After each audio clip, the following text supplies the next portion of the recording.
नमस्कार विद्यार्थी मित्रांनो, मी ऑफिसर एज्युकेशन चॅनलमध्ये तुम्हा सर्वांचं स्वागत आहे. आज आपण पाहणार आहोत 29 डिसेंबरच्या इम्पॉर्टंट अशा चालू घडामोडी. तर लेक्चरला सुरुवात करण्याआधी ज्यांनी कोणी चॅनलला सबस्क्राईब केलेलं नाही त्यांनी चॅनलला सबस्क्राईब करा. खाली सबस्क्राईब नावाचं बटन आहे, त्या बटनवरती क्लिक करा. त्यानंतर तुम्हाला एक बेल आयकॉन येईल, त्या बेल आयकॉनवरती क्लिक करा, जेणेकरून नवीन व्हिडिओ अपलोड केले की मग तुम्हाला त्याचं नोटिफिकेशन येईल. लेक्चरच्या एंडला आपण क्वेश्चन ऑफ द डे घेतो, त्याचा आन्सर तुम्हाला कमेंट बॉक्समध्ये मेन्शन करायचं आहे. ओके, आणि जर तुम्हाला हे लेक्चर आवडलं तर तुम्ही लाईक करायला विसरू नका. ओके, आणि तुमच्या प्रतिक्रिया ज्या आहेत त्या कळवा. आता सुरुवात करूया आपण कालच्या क्वेश्चन पासून. बघा, खालीलपैकी कोणत्या राज्य सरकारकडून तानसेन पुरस्कार दिला जातो? तानसेन पुरस्कार 2018 आपण मागच्या लेक्चरमध्ये पाहिलेलं, त्याच्यावरती हा क्वेश्चन आहे. तर हा कोणत्या सरकारकडून दिला जातो? मध्य प्रदेश. ओके, आपण हे पाहिलेलं होतं की हा मध्य प्रदेशकडून दिला जातो. हा कशासाठी दिला जातो? हिंदुस्थानी शास्त्रीय संगीत क्षेत्रातील प्रसिद्धीसाठी दिला जातो. आणि 2018चा कोणाला दिला गेला हा? तर मंजू मेहता. ओके, जयपूरच्या भट्ट घराण्यातील आहेत त्या, आणि ऑल इंडिया रेडिओमध्ये ते एक शीर्ष कलाकार आहेत. गुजरातमध्ये त्यांनी सप्तक स्कूल ऑफ म्युझिकची स्थापना केलेली आहे, त्या को फाउंडर आहेत त्याच्या. आणि हा जो आहे तानसेन पुरस्कार तो मध्य प्रदेशच्या संस्कृती विभागाकडून दिला जातो. हा जो आहे तो दरवर्षी दिला जातो. ग्वाल्हेरमधील तानसेनच्या जे कबीर आहे तिथील 4 दिवस तो हा कार्यक्रम आयोजित केला जातो आणि त्या समारंभामध्ये हा दिला जातो. ओके, एवढं तुम्हाला या क्वेश्चन विषयी माहिती असणं गरजेचं आहे. चला आता सुरुवात करूया आपण आजच्या न्यूज पासून. बघा, आजची न्यूज काय? पॉस्को 2012 मध्ये दुरुस्तीला मंजुरी. पॉस्को 2012. पहिल्यांदा तर तुम्हाला पॉस्को म्हणजे काय याचा फुल फॉर्म माहीत असणं गरजेचं आहे, कारण एक्झाममध्ये फुल फॉर्म सुद्धा विचारले जातात. तर बघा, POCSO protection of children from sexual offences act 2012. Okay, हे POCSO. ओके, पॉस्को हा जो ॲक्ट आहे तो म्हणजेच काय? बाल लैंगिक अपराध संरक्षण अधिनियम 2012. मग याच्यामध्ये दुरुस्ती जी आहे याला केंद्रीय मंत्रिमंडळाने मंजुरी दिलेली आहे. केंद्रीय मंत्रिमंडळाने बालकाम विरोधातल्या लैंगिक गुन्ह्यांमधील गुन्हेगारांना अधिक कठोर शिक्षा देण्यासाठी हा जो पॉस्को ॲक्ट आहे याच्यामध्ये दुरुस्तीला मंजुरी दिलेली आहे. तर बघा, बालकांना लैंगिक अपराध, लैंगिक शोषण आणि पोर्नोग्राफीपासून संरक्षण प्रदान करण्यासाठी हा जो आहे तो लागू करण्यात आलेला आहे. आणि हा कायदा जो आहे तो बालकांना 18 वर्षापेक्षा कमी वयाची व्यक्ती म्हणून परिभाषित करतो. तुम्हाला हे लक्षात ठेवायचं आहे, जर मल्टीलायनर आलं तर त्याच्यामध्ये हे विचारलं जाऊ शकतं. आणि या कायद्यामध्ये स्त्री पुरुष असा भेदभाव नाही. ओके, म्हणजे लहान मुलगा मुलगी असं नाही, तर ते दोन्हीसाठी हा लागू असतो. तर हे पण तुम्हाला नोट करून ठेवायचं आहे, कारण मल्टीलायनरमध्ये हे असं विचारलं जाऊ शकतं. बघा, पॉस्को कायद्याच्या कलम क्रमांक 4, 5, 6, 9, 14, 15 आणि 42 मध्ये बाल लैंगिक गुन्ह्यांच्या पैलूंचा योग्य प्रकारे सामना करण्यासाठी त्यात दुरुस्ती करण्यात आली आहे. आपराधिक प्रवृत्ती रोखण्याच्या उद्देशाने या कायद्याच्या कलम क्रमांक 4, 5 आणि 6 मध्ये दुरुस्ती करण्याचा प्रस्ताव आहे.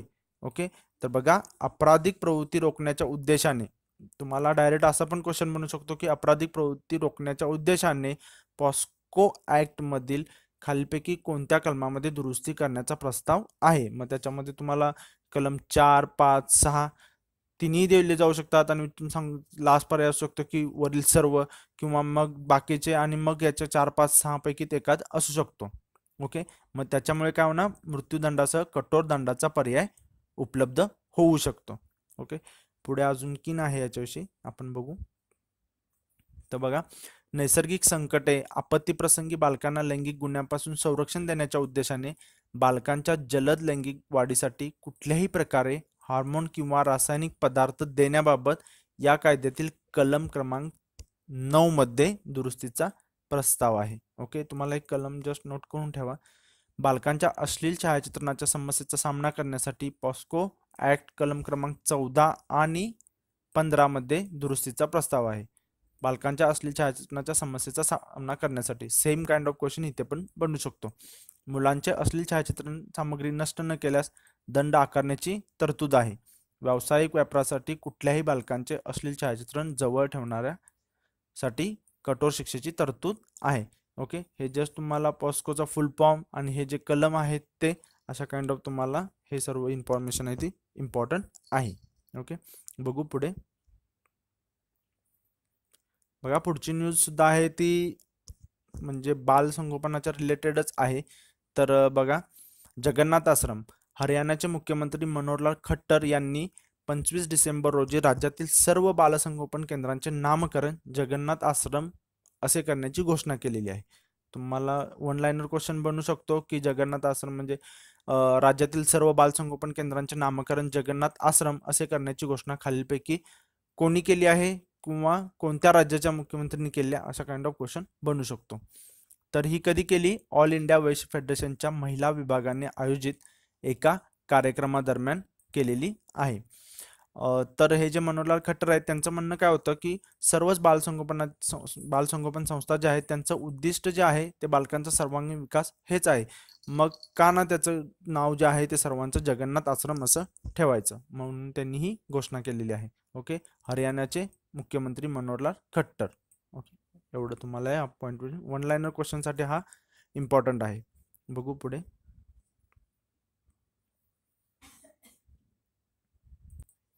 सुभाषचंद्र बोस आपदा व्यवस्थापन पुरस्कार. आपण सुभाषचंद्र बोस यांच्याविषयी आधीही न्यूज पाहिलेली आहे. तर बघा हा जो पुरस्कार आहे हा कुणी सुरू केलेला आहे? तर केंद्र सरकारने. अशा काइंड ऑफ क्वेश्चन येतो, त्यामुळे केंद्र सरकार तुम्हाला लक्षात ठेवायचं आहे. आपत्ती व्यवस्थापनाच्या क्षेत्रातील देशातील व्यक्ती आणि संस्थांनी केलेल्या उत्कृष्ट कार्यास हा वार्षिक पुरस्कार दिला जाणार आहे. हा वार्षिक पुरस्कार आहे हे एक लक्षात ठेवायचं आहे. आणि हा कोणाला दिला जाणार आहे? व्यक्ती आणि संस्था यांना दिला जाणार आहे. मग ज्या व्यक्ती आहेत म्हणजे व्यक्ती किंवा संघटनांनी जे काम केलेलं आहे, त्यांनी जे प्रयत्न केलेले आहेत, त्यांना एक रेकग्निशन मिळण्यासाठी हा जो पुरस्कार आहे तो दिला जाणार आहे. तर बघा याच्यामध्ये 3 संस्था ज्या म्हणजे व्हॅलिड पात्र ज्या संस्था असणार आहेत त्यांना आणि व्यक्तींना हा दरवर्षी पुरस्कार दिला जाणार आहे. मग या पुरस्काराचं स्वरूप काय असणार आहे? 5 लाख रुपये किंवा मग 51 लाख रुपये. मग 5 लाख कोणाला आणि 51 कोणाला? जर पुरस्कार विजेता जर संस्था असेल तर प्रमाणपत्र आणि 51 लाख रुपये. हे पण तुम्हाला नोट करून ठेवायचं आहे. जर पुरस्कार विजेता व्यक्ती असेल, बघा जर व्यक्ती असेल तर त्याला 5 लाख रुपये आणि प्रमाणपत्र असं मिळणार आहे. ओके, हे जर तुम्हाला हे माहीत पाहिजे कोणी केला, कोणाला मिळणार आहे, याचं कधी असणार आहे, वार्षिक असणार आहे. ओके, आणि 3 संस्थांना आणि व्यक्तींना दिला जाणार आहे. परत मग व्यक्ती असेल तर, संस्था असेल तर. ओके, पुढे आणखीन बघू आपण याच्याविषयी. तर बघा इथे पूर्ण कंपायलेशन आहे याचं. तर हा अवॉर्ड जो आहे तो कधी डिक्लेअर केला जाणार आहे? 23 जानेवारी 2019ला.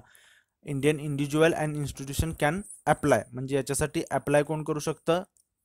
व्यक्ती किंवा मग संस्था अप्लाय करू शकतात. आणि last date for filling application करण्याची लास्ट डेट कधी आहे? 7 जानेवारी 2019. मग हे बघा इथं साईट ही दिलेली आहे. ही PIB वरून न्यूज घेतलेली आहे, तर तिथे दिलेलंच होती. इमेज सुद्धा PIB वरची. मग ऑनलाईन जे ॲप्लिकेशन आहे ते करायचं आहे आणि ते डिटेल्स जे आहेत ते तिथं दिलेले असणार आहेत त्यांच्या साईटवरती. ओके, एवढं तुम्हाला या पॉईंटविषयी माहीत पाहिजे. आता इथे सुभाषचंद्र बोस आलेला आहे, त्यांच्याविषयी आहे. तर आपण पाहिलेलंच होतं की अंदमान निकोबार बेटामधील जे बेटा आहेत त्यांना सुभाषचंद्र बोस यांचे नाव दिलेलं आहे. तर किती बेटांना दिलं होतं? 3. बरोबर, हे तुम्हाला काउंट पण लक्षात ठेवायचं आहे. 3 याला होतं. रोज आइसलँड, नील आइसलँड आणि हॅवलॉक आइसलँड.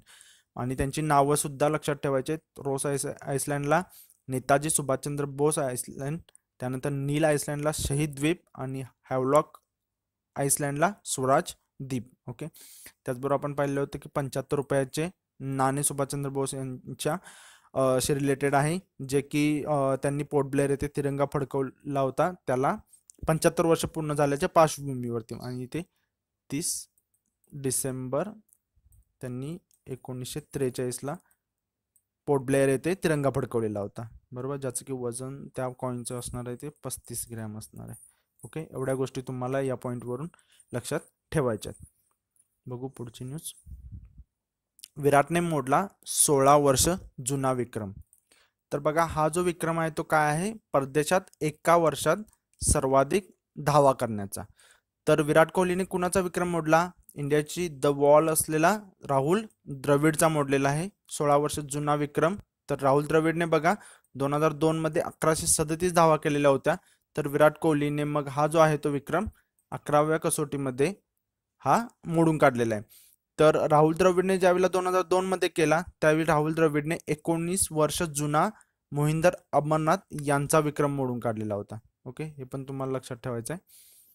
आणि मोहिंदर अमरनाथ यांनी 1983ला 1065 धावा केलेल्या होत्या.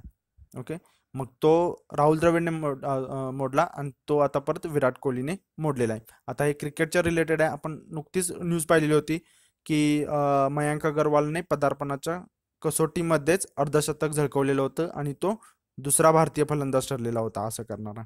त्यानंतर त्याच सामन्याचं की टीम इंडियाची नवीन जोडी सलामीला आलेली होती मयांक अगरवाल आणि हनुमा विहारी. ओके, हा पण एक 82 वर्ष जुना रेकॉर्ड होता तो केला. त्याच्यानंतर आपण पाहिलेलं होतं की महिला क्रिकेट संघाचे प्रशिक्षक म्हणून WV रमण उरकरी व्यंकट रमण यांची नेमणूक झालेली होती. ओके, की ज्यांनी 11 कसोटी आणि 22 एकदिवसीय सामने खेळलेले होते. त्यानंतर विराट कोहलीच्याच नावावरती दुसरा विक्रम होता की विराट कोहलीने दुसऱ्या कसोटी सामन्यामध्ये शतक केलं आणि जे की शतक 25वं शतक होतं आणि सर्वात कमी इनिंग्समध्ये शतक मारण्याचा हा एक विक्रम झाला होता. सचिन तेंडुलकरचा रेकॉर्ड मोडलेला होता. सचिन तेंडुलकरचं 130 इनिंग्समध्ये होतं. विराट कोहलीने 127 इनिंगमध्ये केलं आणि असं केल्यानंतर विराट कोहली जगातील दुसरा खेळाडू झालेला होता. पहिल्या नंबरचा खेळाडू कोण? Sir Don Bradman.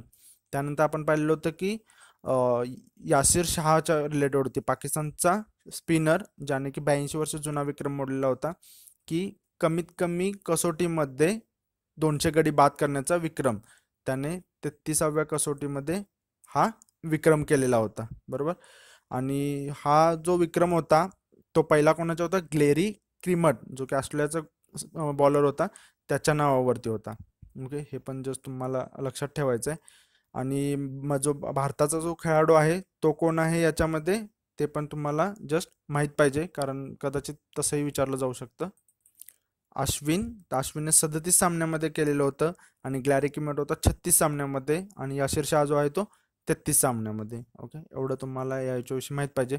त्याचबरोबर आपण पाहिलेलं होतं की महिला क्रिकेट वर्ल्ड कप ज्यावेळी चालू होतं त्यावेळेला हरमनप्रीत कौर, बरोबर, हरमनप्रीत कौरने सुद्धा वर्ल्ड कपच्या पहिल्याच मॅचमध्ये सेंचुरी मारलेली होती आणि T20मध्ये शतक झळकावणारी पहिली भारतीय महिला झाली होती. ती मॅच कोणाविरुद्ध झाली हे पण लक्षात ठेवायचं. न्यूझीलंड विरुद्ध. वर्ल्ड कप कुठे झालं? तर वेस्ट इंडिजमध्ये. एवढ्या साऱ्या गोष्टी तुम्हाला या आता जसं क्रिकेट आलं तर त्याच्याविषयी रिवाईज झालं पाहिजे. वन गोमध्ये कंपायलेशन करताना तुम्हाला असंच करायचं आहे की टॉपिक आणि त्याच्या रिलेटेड एकदम तुम्हाला त्या न्यूज आठवल्या पाहिजे सर्व. बघू पुढे. गगनयान. गगनयान म्हणजे काय? मिशन गगनयान हे कशासाठी? भारतीय मानवी अंतराळ मोहीम. तर याला मंजुरी मिळालेली आहे. ओके, तर तुम्हाला लक्षात ठेवायचं आहे आता हे की याचा जो कालावधी जो आहे तो 7 दिवस असणार आहे. ओके, आणि किती सदस्य पाठवले जाणार? तर 3 सदस्यांसाठी. आणि हे कशातून? GSLV MK3 अग्निबाणाच्या साह्याने. याचा खर्च जो कोणता आहे किती आहे? तर 10,000 कोटी रुपये. ओके, म्हणजे तुम्हाला जस्ट हे पॉईंट लक्षात ठेवायचे आहेत. 7 दिवसाची मोहीम असणार आहे, 3 सदस्यांसाठी असणार आहे, खर्च 10,000 कोटी असणार आहे. आणि मग असं झालं, हे यशस्वी गगनयान झालं तर भारत हा जगातील 4था देश ठरणार आहे. बघा, याच्या आधी अमेरिका, रशिया आणि चीन आहे, त्याच्यानंतर भारत ठरणार आहे.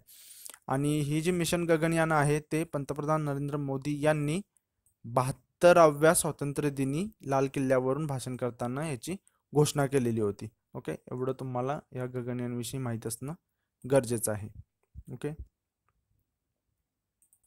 आता इथं मिशन गगनयान आलेलं आहे तर तो इस्रोच्या रिलेटेड सुद्धा तुमची इथे रिव्हिजन झाली पाहिजे. इस्रोची स्थापना 1969, बरोबर. हेडक्वार्टर बेंगलोर आहे. इस्रोचा पहिला उपग्रह कोणता? आर्यभट्ट, जो की सोव्हिएत संघाने प्रक्षेपित केलेला होता 1975ला. आणि पहिला उपग्रह जो की भारताच्या लॉन्च व्हेकलमधून पाठवला गेला तो रोहिणी. ओके, हे जस्ट स्टॅटिक इन्फॉर्मेशन आहे, ही तुमची रिव्हिजन झाली पाहिजे. इस्रोच्या नावावरती कोणता आणखीन एक विक्रम आहे की 104 उपग्रह पाठवलेले होते एकाच वेळी 7 देशांचे. एवढं तुम्हाला माहित पाहिजे. आणि आता आपण करंटच्या कोणकोणत्या न्यूज घेतल्या ते पण माहित पाहिजे. GSAT 29 होतं. ओके. त्यानंतर हायसिस जो उपग्रह पाठवला PSLV-C43 मधून. त्यानंतर जीसॅट 11, ओके, जो की एरियन स्पेसद्वारे त्याचं प्रक्षेपण केलं गेलं होतं. इतर म्हणजे सायन्सच्या रिलेटेड आणि स्पेसच्या रिलेटेड होतं ते स्पेसएक्सचं होतं, बरोबर. स्पेसएक्सने 64 उपग्रह पाठवलेले होते. ही सर्व इन्फॉर्मेशन तुम्ही या आता मिशन गगनयान वाचताना रिव्हिजन केली पाहिजे याची. ओके, बघू आता पुढे. Question of the day. Virat कोहलीने एका वर्षात परदेशात सर्वाधिक धावा करण्याचा कोणाचा विक्रम मोडला आहे? तुम्हाला इथे खाली 4 पर्याय दिलेले आहेत आणि तुम्हाला याचा आन्सर कमेंट बॉक्समध्ये मेन्शन करायचा आहे. आशा करतो तुम्हाला हे लेक्चर युजफुल वाटलं, इम्पॉर्टंट वाटलं. मित्रांनो, हे लेक्चर जर तुम्हाला इम्पॉर्टंट वाटलं, युजफुल वाटलं, तर तुमच्या मित्रमैत्रिणींना शेअर करा. व्हॉट्सॲप टेलिग्राम ग्रुप असतील तुमचे तर त्याच्यामध्ये शेअर करायला विसरू नका. ओके, भेटू पुढच्या लेक्चरमध्ये. तोपर्यंत धन्यवाद.